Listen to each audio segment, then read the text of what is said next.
Many top community leaders in North Charleston want you to help close the gap in the Charleston County School District.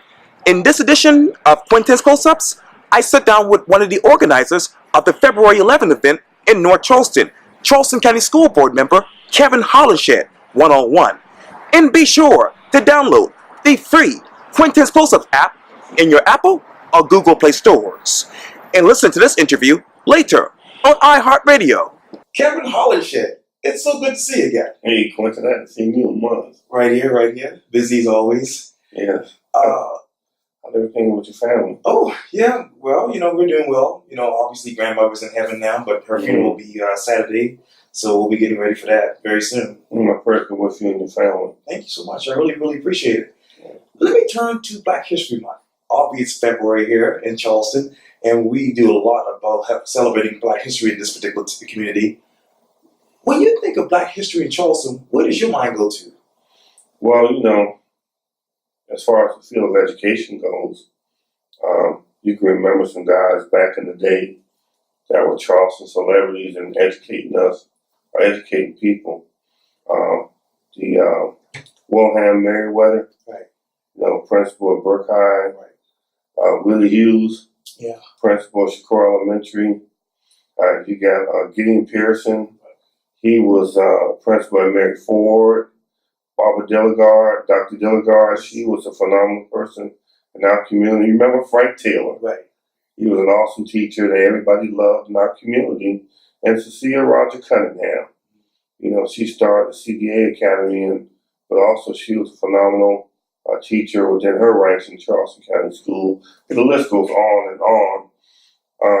We have a lot to hang our hat on, a rich history in Charleston County that should not never be forgotten by the younger African Americans, of those who paid the price when education was not a premium for us. It's 64 years since the Brown versus the Board of Education. So we have to look at where we're at today and see did we achieve anything as far as race relations go. I think we still have a lot to to go through with each other to kind of get so we can get to a harmonious speaking terms. Let me stay on the road of education. Obviously, you are bringing a host of community leaders, notable community leaders to the table to basically close the gap on issues affecting the Charleston County School District. And I know that particular town hall meeting is happening on February 11th. Why a town hall meeting? Why now? It's long overdue. A lot of things happen in the city of Charleston. African American leaders come together. We from the North area will come downtown to lend our support. But in the North area, we had never got together on one playing field to talk about issues that matter in our community. Years ago, Quadra Campbell sounded the alarm about our areas changing, African Americans being moved and concentrated into particular areas, and a lot of folks ignored it. Here we have in the North area right now, we have 60 to 80% of African Americans concentrated in the 29405 area, 29406. And those schools are failing. 7 out of 9 of the failing schools rest within that area. We have to pull together. Guys like Teddy Pryor saying it's long overdue, Councilman Pryor, Henry Darby, to name a few. And we were talking the other day, and years ago, a little bit tidbit to go back, Lula Mae Taylor, my father Henry Hollinshead, on the Q, and others at Barnes Wilson started the first trade program in Charleston County. And those African Americans got together in North Charleston and pulled together to put that program, trade programs in its place back then. We're going to have to be our brother's keepers. We can't leave everything to the superintendent to do. We have to show her that we have a voice, that we want to sit at the table, and we want to talk about what's best for our community. This is what this town hall is all about. How many more people do you want to bring to the table about these issues? Well, it's going to be a 3-part series. The first session, which is on the 11th, will be a listening session. our team leaders like Stephanie Ganaway Paisley and others, Mr. Kyles, Joe Williams, who's from North Charleston, and Thomas Dixon and others came together to kind of talk about what we wanted to achieve. Terry Bass Bryant, and we're just we're very optimistic about listening that night. We're going to come back for a Saturday workshop to bring those people that are interested coming out, sit down, and we'll talk about the data. Everybody's talking about the data, but the data's going to be displayed that night, and it's not that well. But we're going to come up with solutions. In the second series, we're going to come back with the answers from the workshop. In the third series, I talked to Dr. Postlewick, and she's been very cooperative and said that she will come and address North Charleston citizens about the needs and what their concerns are. We're hoping to take some trips to some schools that have similar demographics than ours, same type of problems. And we're hoping to take what we learn in other cities and bring it back to North Charleston so we can tweak and make it work. Those schools in North Charleston that are essentially failing in many people's mind, what are they right now? The name of the schools? Yes, sir. Is Shakur Elementary, Burns Middle School, Greg Mathis, Shakur Elementary, Mary Ford, Morningside, North Charleston High, R.B. Stall. So those schools are, each one in its own way has a particular problem. Say, to give you an example, at R.B. Stall, it's a transit school. People that go to school there may not be there 6 months from now. We need to look at that issue and try to address keeping students permanently there at that school, because when they leave, say they leave Stall and they go to West Ashley, what's being taught at West Ashley may not be on the pace of what they're learning at Stall. So either they're behind, and so that hurts the testing, and it hurts the student. At Mary Ford and Shakur, some people are talking about, they heard rumors that the superintendent wanted to close schools. I'm against that.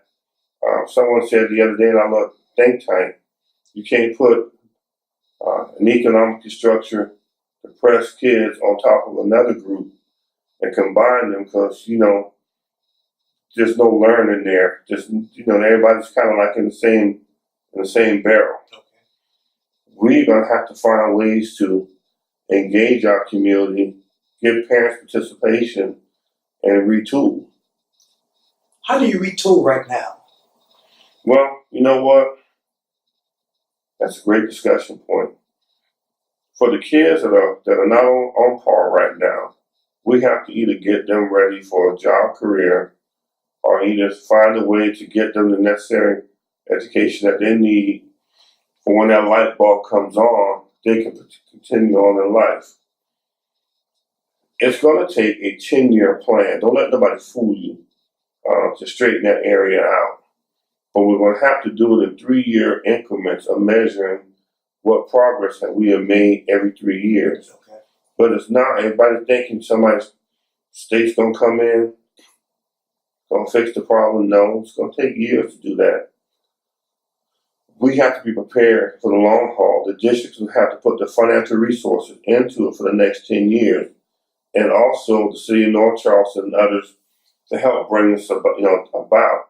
A lot of people have a lot to bear on this. City of North Charleston, the board members, school district, superintendent, the community, we all bear responsibility in this. The money.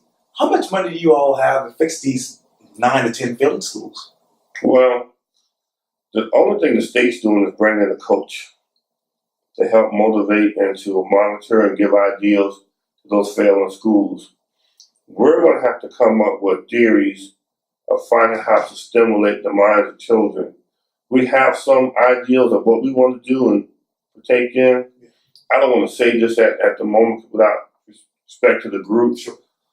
But, there's some hard decisions. Now, the other thing is that if the superintendent and the board agrees to this, and the city of North Charleston agrees, We have to start working on a wraparound approach that helps those kids grow, starting from third grade to the kids now who are not making the mark and, and helping them become successful citizens.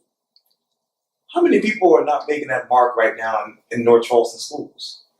Oh gosh, I couldn't give you that answer. I know it's dismal. Okay. Just look at the 9 failing schools in our district. We have more than anywhere else in the state right now. There's a problem there. We have to be able to find a way to motivate teachers. We have to give them support. Okay. But then, the thing about it is, let's be truthful. We have to find the right teachers to deal with those troubled schools. It's just not going to take someone fresh out of college and stick them in that environment they're not accustomed to. I had a teacher tell me one day, and it was a veteran teacher, and it was a newly teacher, okay, for veteran experience. Okay. And she was saying, Mr. Hollinshead, I was at a school, and I don't want to call the name of the school, and these 2 kids were at each other. And they were in the classroom of a non-African American teacher. Okay. She couldn't figure out why they were at each other. Well, the person told me, they said, the 2 kids had the same father with different mothers. The mothers were added with the father, so it spilled over to the kids. So that person made a suggestion of separating kids in the same grade, okay, in 2 different classrooms was to resolve the situation. We have to be culturally sensitive of what we're dealing with. I'm just being quite honest with you.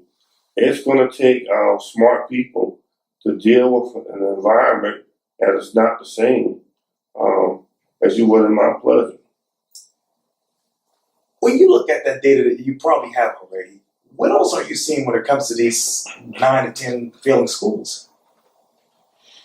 Well, again, it didn't happen overnight. The last time we had failing schools was 93, 94. When the state came into the low country. And, I guess the SC Ready scores are a benchmark that you can look at to see kids were not reading on par. I was playing catch up. I just got on the board. And I used to hear Michael Miller talk about the data. And I started playing catch up and learning. But the tall tale signs were there. Having the right principal, having the right staff means a lot. You just can't piecemeal it. Education is a hard field, man. Not like what it used to be. But my recommendation to the superintendent, people like Dr. Dilligard, Jackie Brown, Miss Benton, guys like that, Cecilia Roger Cunningham that are still around, pick their brains, get them involved, engage them. They can do wonders for helping our community. You talk about your time on the Charleston County School Board. It's been close to what? Going on 3 years now. What is the biggest difference between 3 years ago to right now? Well, we have a pretty good board right now. Reverend Mack is the chair. We have a great dialogue. And surprisingly, Kate Darby and I have a great dialogue now. It's very peaceful and soothing. She listens, I talk, I listen to her. A lot can be accomplished when you're listening to each other. Todd Garrett and I have a great talking relationship now. We cut through the chase and we talk straight up. So it's a start. What are you being straight up about now as school board members? Well, with Todd, I tell him, man, when you're going to vote against something, tell me ahead of time. Give me the reason why. And then give me a chance to rebuttal. And obviously, besides these particular issues right now on the Charleston County School Board, there's a big issue about Prestige Preparatory Academy. Mm. What is the future of that particular school in your mind? Well, a vote was taken about last year that if they didn't meet certain benchmarks, that they would close. Right now, they're set to close in June. The only way it can stop that from happening is that the chairman or someone on the prevailing side can put it back on the agenda and hear it again fairly. What do you mean fairly? Well, you know, give them another chance. I like the concept of single gender schools. Okay. But it has been done before at Morningside with Joe Williams.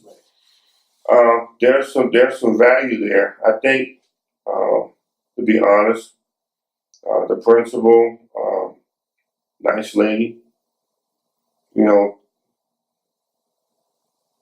we got to do a lot of work with her. Her heart's in the right place. Her staff heart's in the right place. We just got to figure that one out if it comes back up again.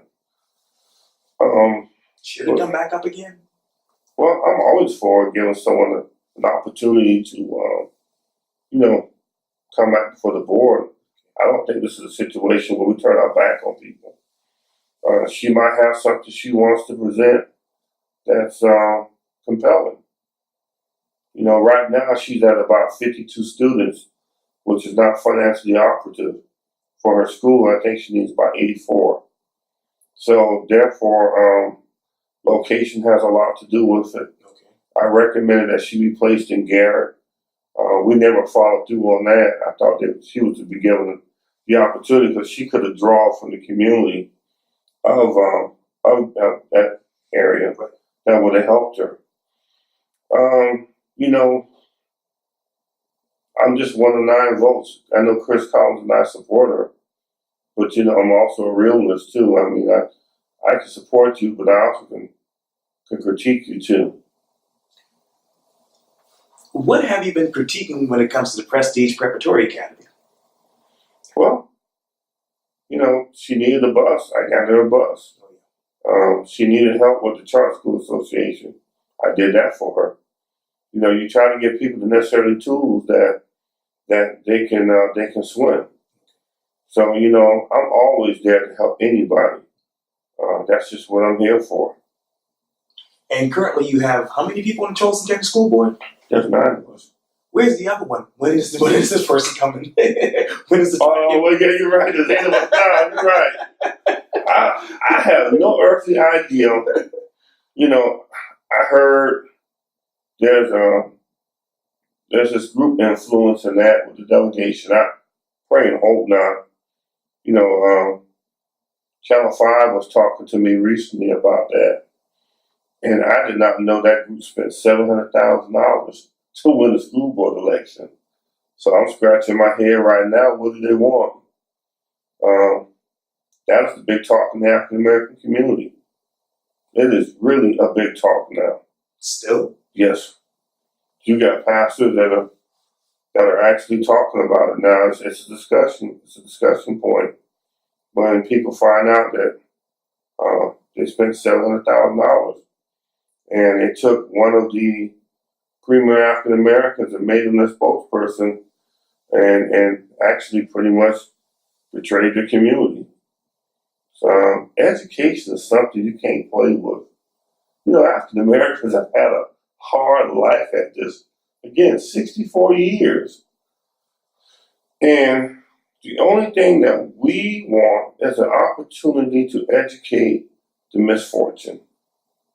The souls that cannot be able to sit at a Wando or West Ashley, those individuals that have to go to a North Charleston or Stall within their geographical area, we want to give them the opportunity to make it in America, to be able to have apprenticeship programs, trade programs, or either to go on to college. We have to do a better job of figuring that out. What is that misfortune? As far as us being short-ended on it? Yes, sir. Well, you know, we got people, man, again, that saying we're in it for the kids. That's not necessarily true. I have some great philosophical discussions now with Reverend Matt. And he begins to listen and understand where I'm coming from. We have got to work to bridge that gap. Again, it's not going to happen today. It won't happen tomorrow. But if we put the foundation in place for 10 years from now, we should just be able to tweak that and make it work. Not have to.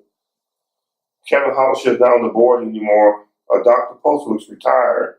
Reverend Mack or somebody's gone. And then we got to gut the system and start all over. Oh, I got to know way to educate these kids now. Let's try this. And then you gut. Instead of tweak. All you do when you gut is you start back over in the beginning and you cause everything to be disrupted.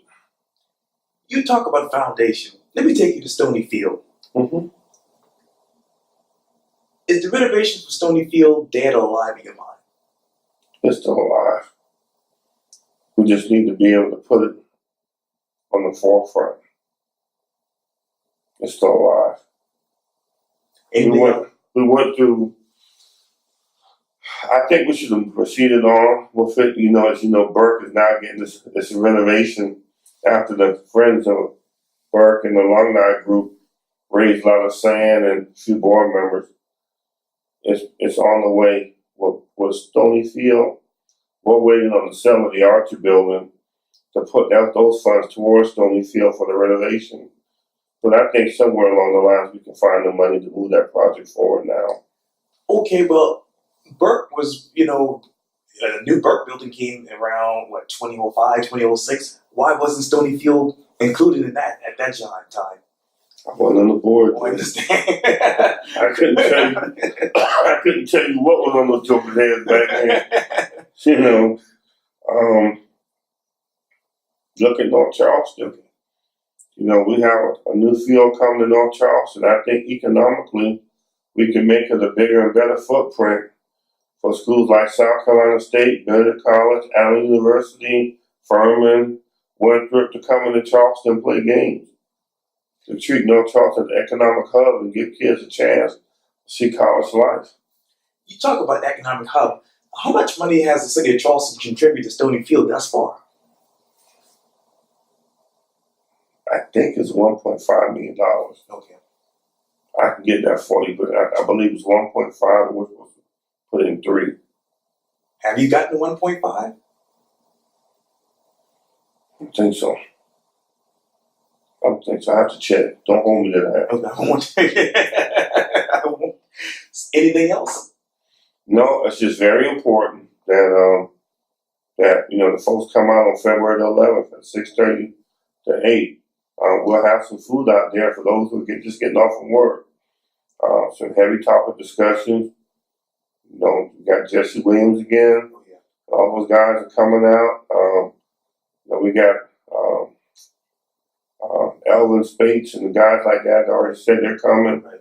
We're going to look for a spirit-filled evening of really addressing the issues and letting Dr. Postwitz and her inner staff know that North Charleston has a voice. Kevin Hollinshead, thank you so much for your time. I really, really appreciate this. Appreciate it, man. Thank you. Thank you. That's Stony Field. Take it. I'm here to ask tough questions. Yes, sir.